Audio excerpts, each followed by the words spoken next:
Hello friends, இன்றைக்கி நம்ம sweet boondi அதுக்கப்புறம் மிளகு பூந்தி இந்த 2 இதுவும் தான் நம்ம பார்க்க போகிறோம். இது ரெண்டுமே ஒரே மாவில் தான் நான் பண்ணியிருக்கேன். ஃபஸ்ட்டு நம்ம ஸ்வீட் பூந்தி பண்ணிக்கலாம். இதுக்கு நான் 1/2 கிலோ சுகரை ஒரு பெரிய கடாயில் சேர்த்துருக்கேன்.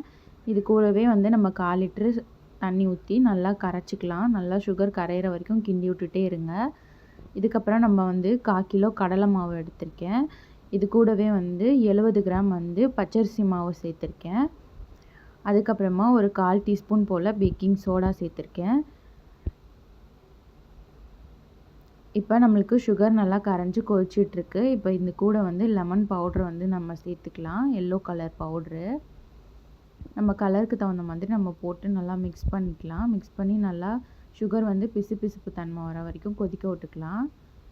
இப்போ நம்ம எடுத்து வச்சுருந்த மாவில் தண்ணி ஊற்றி ஃபஸ்ட்டு கொஞ்சமாக தண்ணி ஊற்றிக்கோங்க. தண்ணி ஊற்றி எல்லா மாவும் ஒன்றா திரண்டு இந்த மாதிரி வந்ததுக்கப்புறமா நம்ம தண்ணி ஊற்றி மாவை அட்ஜஸ்ட் பண்ணிக்கலாம். நம்ம பூந்திக்கு தகுந்த மாதிரி கொஞ்சம் கட்டியாக இருக்கிற மாதிரி தான் இருக்கணும். நம்ம லட்டுக்கெலாம் பிடிப்போம்ல, அந்த கன்சிஸ்டன்சி வரக்கூடாது. இப்போ நம்மளோட சுகர் சிரப் நல்லா பிசுப்பாக ஆயிடுச்சு. இதை இறக்கி வச்சிடலாம். அதுக்கப்புறம் பூந்தி பொரிக்கிறதுக்கு நம்ம தேவையான அளவு கடாயில் எண்ணெய் ஊற்றி நம்ம எண்ணெய் நல்லா காஞ்சதுக்கப்புறம் நம்ம பூந்தி பொரிச்சு எடுக்கலாம். நான் இன்றைக்கி இந்த மாதிரி கரண்டி யூஸ் பண்ணியிருக்கேன். நீங்கள் அப்படி இல்லைன்னா இந்த மாதிரியிலே நீங்கள் அரிக்கரண்டி மாதிரி இருக்கும்ல, அது நீங்கள் யூஸ் பண்ணிக்கலாம். இது நான் பூந்தி, லட்டு காராச்சோ எல்லாத்துக்குமே இதே தான் நான் யூஸ் பண்ணுறேன். மாவோட கன்சிஸ்டன்சி பார்த்துக்கோங்க, இந்த மாதிரி தான் இருக்கணும். நம்ம இந்த மாதிரி மாவு போட்டுட்டு இதை நல்லா தேய்ச்சி விடணும். நல்லா தேய்ச்சி விட்டுட்டு அதுக்கப்புறமா நீங்கள் பூந்தியை அரைச்சி எடுத்துக்கலாம். இது பூந்தி சாஃப்டாக தான் இருக்கணும். கோல்டன் கலர் ஆயிடுச்சு அப்படின்னா சர்க்கரை பாவு உரியாது.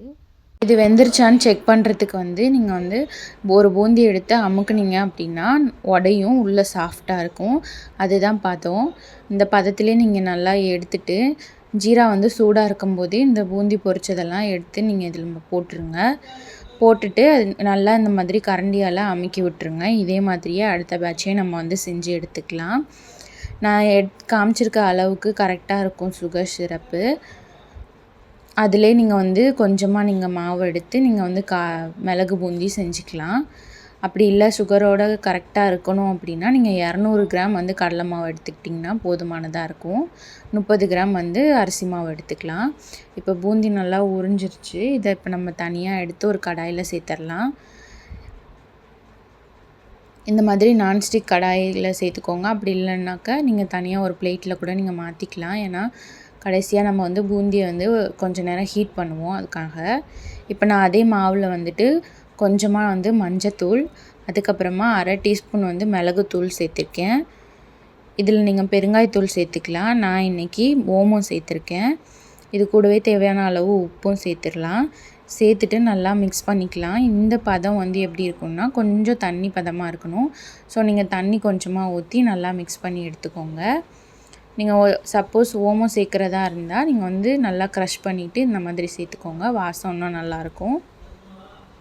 அதுக்கப்புறமா நம்ம இந்த மாதிரி பூந்தி கரண்டியில் திரும்ப நம்ம இந்த பூந்தியை பொரிச்சு எடுத்துக்கலாம். இந்த மாவு நம்ம ஊற்றிட்டு நம்ம கரண்டியில் தேய்க்க வேண்டிய அவசியம் இல்லை. ஏன்னா மாவு ஊற்றும் போதே அது பபிள்ஸ்லாம் கீழே உழ ஆரம்பிச்சிரும். இந்த மாதிரி லைட்டாக டேப் பண்ணிங்க அப்படின்னா நல்லா ஈவனாக நம்மளுக்கு உளுந்து நல்லா பொரிஞ்சு வந்துடும். நம்மளோட இந்த கார பூந்திக்கு நல்லா இந்த பூந்தி கோல்டன் கலராக மாறணும். நல்லா மாறினா தான் இது கிறிஸ்பியாக நல்லாயிருக்கும். ஸோ நீங்கள் அந்த அளவுக்கு நீங்கள் இந்த இதை பொரித்து நீங்கள் எடுத்து வச்சுக்கோங்க. இப்போ நான் இது கூடவே நிலக்கடலை, அதுக்கப்புறம் பூண்டு, கருவேப்பிலை எல்லாம் சேர்த்து பண்ண போகிறேன். ஸோ நிலக்கடலை எண்ணெய் கம்மியான ஹீட்டில் வச்சுட்டு நீங்கள் கொஞ்சம் நேரம் நல்லா பொரித்து எடுத்துக்கணும். இது கூடவே நான் 4 பல் பூண்டு, ஒரு கொத்து கருவேப்பிலையை நல்லா உடச்சிட்டு இதில் சேர்த்துருக்கேன். பூண்டை நசுக்கி சேர்த்துருக்கேன். சேர்த்து நம்ம இதை நல்லா பொரித்து எடுத்து வச்சிடலாம். அவ்வளோதான், நம்மளோட கார பூந்தி ரெடி ஆயிடுச்சு. இப்போ நம்மளோட பூந்தி எல்லாத்தையுமே பொரித்து நல்லா செட் ஆயிடுச்சு. இந்த மாதிரி மீதி இருக்க சுகர் சிரப்பை என்ன பண்ணணுன்னா லைட்டாக மெல்ட் பண்ணிவிட்டு பாருங்கள், ஒரு கம்பி பதம் வரும் நம்மளுக்கு. ஒரு கம்பி பதம் வந்ததுக்கப்புறம் இந்த சுகர் சிரப்பை அப்படியே நம்ம வந்து எடுத்து வச்சிருந்த பூந்தியில் சேர்த்துட்டு அடுப்புலேயே கொஞ்சம் நேரம் வந்து பூந்தியோட பிரட்டி விடணும். பிரட்டி விட்டோம்னா நம்மளுக்கு ஆல்ரெடி உறிஞ்சிருந்த சுகர் சிரப்போட கொஞ்சம் பூந்தி வந்து நல்லா ட்ரை ஆகிக்கும். இது கூடவே வந்து நான் உடைச்ச முந்திரியும் கிராம்பு ஏலக்காய் இது ரெண்டும் நான் சேர்த்துருக்கேன். நீங்கள் வந்து பவுடராக கூட சேர்த்துக்கலாம். நான் வந்து அப்படியே உடச்சிட்டு அப்படியே சேர்த்துருக்கேன். சேர்த்து நல்லா மிக்ஸ் பண்ணிவிட்டு எடுத்து வச்சிடலாம். இது வந்து ஒரு வாரத்துக்கு நல்லாயிருக்கும் பூந்தி. ஏர் டைட்டாக நீங்கள் ஸ்டோர் பண்ணி வச்சுக்கோங்க. காத்தோட்டமாக வச்சுருந்திங்கன்னா ரொம்பவே பூந்தி ட்ரை ஆயிரும். மேலே வந்து ஒரு மாதிரி சுகர் மாதிரி கோட்டிங் வந்து வர ஆரம்பிச்சிரும். பாருங்கள் நம்ம பூந்தி எவ்வளோ சாஃப்டாக ஜூஸியாக இருக்குன்னு. இதே மாதிரி அளவுகளோடு செஞ்சு பார்த்துட்டு எப்படி இருந்துச்சுன்னு கமெண்ட் பண்ணுங்கள். தேங்க்யூ.